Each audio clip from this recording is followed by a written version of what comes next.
The insurgents surrounded the checkpoint, screaming in 3 different dialects. 20 Marines stood frozen, no translator, no way out. Then Private Johnson, the one they called St-st-stutterboy, stepped forward. In perfect Arabic, he spoke. The insurgents lowered their weapons. And everyone who had laughed at him suddenly understood what real strength sounded like. Before we begin, make sure to subscribe to Military and Veteran Stories so you never miss these true tales of courage.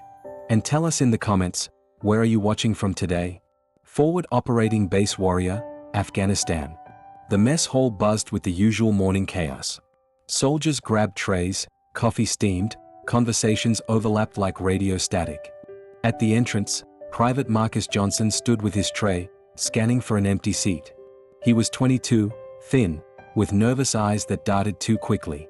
His uniform was perfect, every crease sharp, every pin aligned. But perfection couldn't hide what happened when he opened his mouth. He approached a table of Marines from 3rd Battalion.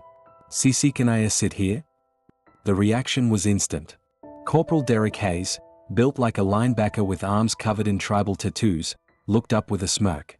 "Did you guys hear that? CC, can I sit?" The mockery was perfect, cruel. The table erupted. Lance Corporal Williams pulled out his phone, recording. "Yo, this is gold. Say something else, Johnson." Johnson's jaw tightened. The stutter wasn't fear. It was a neurological condition he'd battled since childhood. But explaining that to men who measured worth in push-ups and rifle scores was pointless. "I'll find another SP spot," he managed. "Good idea, St-st-stutterboy," Hayes called after him. "Don't want you calling in air support and ordering a PP pizza instead." Johnson found a corner table, alone. He pulled out a worn notebook, pages filled with symbols, phonetics, linguistic patterns. While others scrolled through social media, he studied. Arabic conjugations, Pashto phrases, Dari dialects, Russian verb forms, Mandarin tones, Farsi poetry. Sergeant Mills watched from across the room, shaking his head. He'd already put in 3 transfer requests for Johnson. "Kids are liability," he'd written. "Can't communicate under pressure. Stuttering worsens in combat situations. Recommend administrative discharge." What Mills didn't know, what none of them knew, was that Marcus Johnson's military file had sections redacted in black ink. Pages that required clearance levels far above a sergeant's pay grade. 3 weeks earlier, Johnson had arrived at FOB Warrior with minimal fanfare. His transfer papers said intelligence support. Nobody questioned it. Intelligence guys were weird anyway. But the stuttering made him a target immediately. During morning formation, when he tried to sound off, the entire platoon had to wait while he struggled through his name. During radio drills, his attempts at call signs became painful exhibitions. "Johnson, you're off comms," Lieutenant Rodriguez had declared after one particularly bad episode. "I need someone who can speak, not someone who sounds like a broken record." The isolation was complete. He ate alone, trained alone, stood guard duty alone. The notebook was his only companion, filled with languages most Americans couldn't even identify. One night, Specialist Ashley Chen from Signals Intelligence had caught him listening to something on his headphones. 6 different news streams, all foreign, all playing simultaneously. She'd asked him about it. "H helps me think," was all he'd said. She'd noticed something else too. When he wore headphones, when he was writing in his notebook, the stutter almost disappeared. Like his brain could only process one language at a time, and English was the hardest one. But Chen kept this observation to herself. In a world of warriors, being different was dangerous. The night before everything changed, Johnson sat in the communications tent, alone as always. Multiple radios crackled with intercepted transmissions. Most soldiers ignored them, just background noise from a war they couldn't understand. But Johnson understood every word. His pencil moved frantically across paper. 6 different groups, speaking 4 different languages, all discussing movement patterns. His stutter didn't affect his writing. On paper, his thoughts flowed like water. He tried to report it to Sergeant Mills earlier. "Yes, sir, there's CH chatter about C-coordinated M movement." "Johnson, I don't have time for your theories. And even if you're right, it'd take you an hour to explain it." Dismissed. Johnson had returned to his tent, knowing something was coming. knowing he could stop it. Knowing nobody would listen to the stuttering private. He'd stayed up all night, monitoring, translating, documenting. 6 languages flowing through his consciousness: Arabic, Pashto, Dari, Russian, Mandarin, Farsi. His brain processed them simultaneously, creating a map of enemy intentions. By dawn, he knew exactly what was coming. 3 coordinated cells, each speaking different dialects, planning to converge on the checkpoint at 0800. He tried one more time to warn them. Found Lieutenant Rodriguez at breakfast. "Yes, sir, please, there's going to be an ATT attack." "Johnson, how many times do I have to tell you? You're not intelligence. You're barely infantry. Stick to your job." 0800 hours came like clockwork. The checkpoint was 2 miles from base, a critical position controlling the main supply route. 20 Marines manned it, including Hayes, Williams, and the others who'd made Johnson's life hell. Johnson had been assigned to tower duty, alone, of course. They didn't trust him on the ground where communication mattered. The first sign of trouble was the silence. The usual morning traffic of locals heading to market stopped. Then came the voices, approaching from 3 directions. Through his scope, Johnson saw them. 40+ insurgents, but not attacking. They were talking, shouting, creating chaos. The Marines at the checkpoint raised weapons, screaming orders in English that nobody understood. "Stand back. Stop or we'll shoot."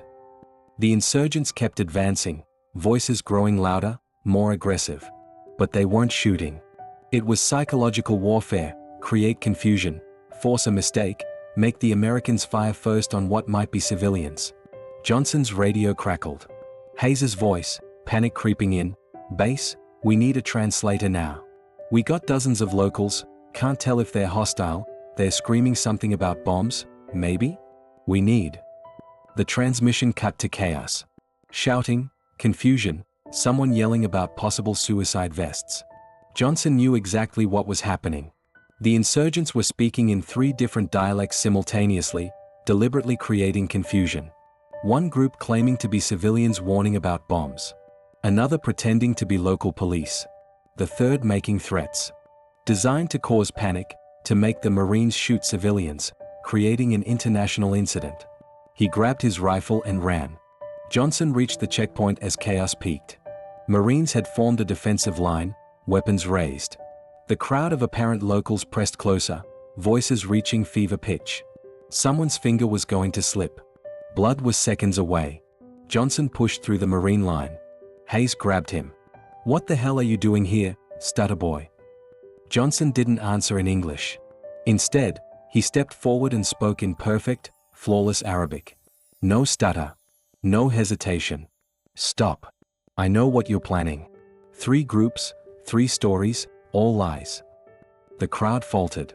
The lead insurgent, dressed as a civilian, responded in Pashto, testing him. Johnson switched languages seamlessly. "Yes, I understand you too. And the Dari speakers behind you. And the Russian advisor on the radio telling you what to say." The silence was deafening. Marines stood frozen, weapons still raised but confusion replacing panic. Johnson continued, switching between languages like changing channels. He spoke to each group in their own dialect, exposing their plan, naming their leaders, revealing details only an insider could know. "Your commander is Ahmed Rashid, born in Kandahar, trained in Pakistan. Your weapons cache is 3 kilometers north, in the abandoned school. You have 2 Russian advisors, 1 Chinese intelligence officer. Should I continue?" The insurgent leader's face went pale. He spoke rapidly in Mandarin to someone hidden in the crowd. Johnson responded in perfect Mandarin. "Tell Beijing their operation is compromised. All 6 cells we've been monitoring for 3 months." The crowd began backing away. The leader raised his hand, and 40 insurgents melted back into the desert, mission abandoned, covers blown. Johnson stood there, rifle loose in his hands, still no stutter when he spoke in foreign languages. Behind him, 20 Marines stood in stunned silence. Hayes was the first to speak. What the fuck just happened? How do you can't even speak English without." Johnson turned, and for the first time, they saw him clearly. Not the stuttering private. Not the nervous kid. But an operator, trained, lethal, wearing the mask of weakness. S6 languages F fluently, he said, the stutter returning with English. S7 if you see count Urdu. CIA linguistic operations for F5 years B before this. The ST stutter only affects English. My F first language was Russian. F foster homes, different languages, neural pathways got C-crossed. Lieutenant Rodriguez arrived with the quick reaction force, just in time to see 40 insurgents retreating without a shot fired. What happened here? Hayes, the man who'd mocked Johnson most viciously, stood at attention. Private Johnson just prevented a massacre, sir. He saved us all. Back at base, Colonel Bradley summoned Johnson to his office. On his desk lay a file, sections blacked out with redaction ink. Says he you were CIA linguistic operations. Station chief in Islamabad. Coordinated with NSA on signals intelligence. Speaks 6 languages at native level. Then you enlisted as a private? Why? Johnson sat straight, no nervous fidgeting now. The agency B burned me, sir. Op went wrong in Pakistan. They BL blamed my ST stutter, said I C compromised the mission. D discharge, no pension, no recognition. B but I still wanted to S serve. So you enlisted as a private infantry? And nobody expects the ST stuttering private to be listening. To understand. I've PR prevented 14 attacks in 3 months, sir. All reported through PR proper channels. All ignored because of how I sound. Bradley pulled out another file. 14 intelligence reports, all submitted by Johnson, all dismissed or ignored. Each one had prevented an attack through anonymous tips or lucky discoveries. The attack today would have been a bloodbath, Bradley said. Civilians and insurgents mixed, no way to distinguish. International incident, massive casualties. You prevented all of that. Just doing my job, sir. Your real job. Not the one we assigned you. The mess hall was different now. Johnson entered with his tray, same as always. But this time, Hayes stood up. Johnson. Over here. The table of Marines who had mocked him all shifted, making room. Not out of pity or orders, but respect. Johnson sat down, carefully. Williams spoke first. We owe you an apology. We owe you our lives. We were assholes. Why you didn't know, Johnson replied. No, Hayes interrupted. That's not an excuse. We judged you on something you couldn't control, ignored your strengths because of a perceived weakness. That's on us. Rodriguez approached the table. Johnson, effective immediately, you're assigned to intelligence full-time. No more tower duty. No more mockery.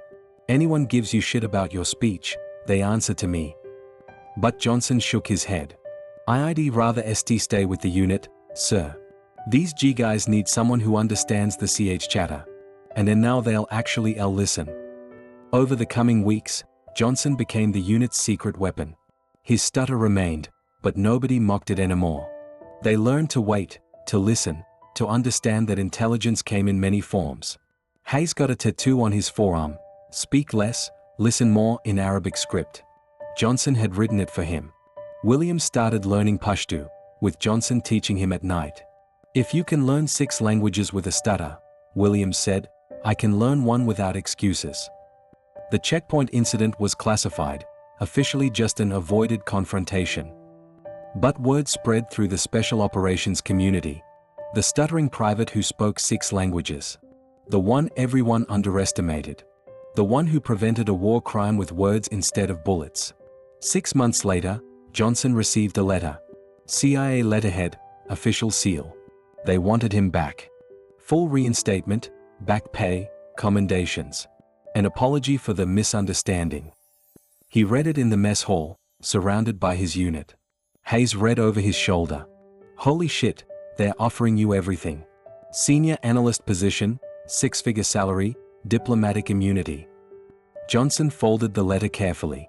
Then, without stuttering once, he spoke in English. Tell them no. The stutter returned immediately. I belong here. With people who see me now. Who can know that strength isn't always loud. He pulled out a lighter and burned the letter. The smoke rose toward the ceiling, carrying away a past life. Colonel Bradley put him in for a Bronze Star. The citation read, for exceptional intelligence gathering and linguistic skills that prevented significant loss of life. It didn't mention the stutter. It didn't need to. 2 years later, Master Sergeant Marcus Johnson stood before a room of new recruits at the Defense Language Institute. He still stuttered in English, spoke perfectly in 6 other languages. And many of you will be mocked for being different, he began.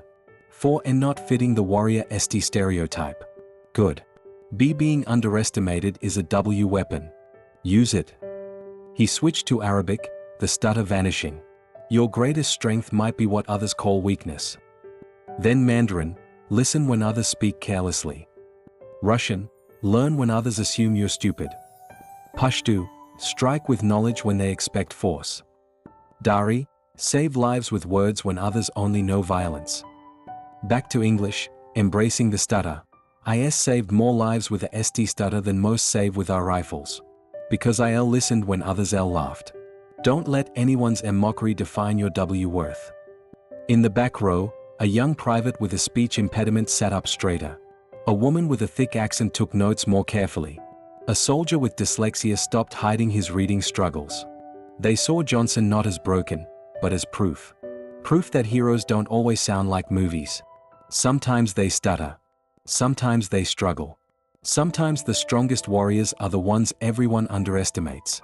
The moral, true strength isn't measured in how perfectly you speak, but in how carefully you listen. The person you mock for their differences might be the one who saves your life with abilities you never knew existed.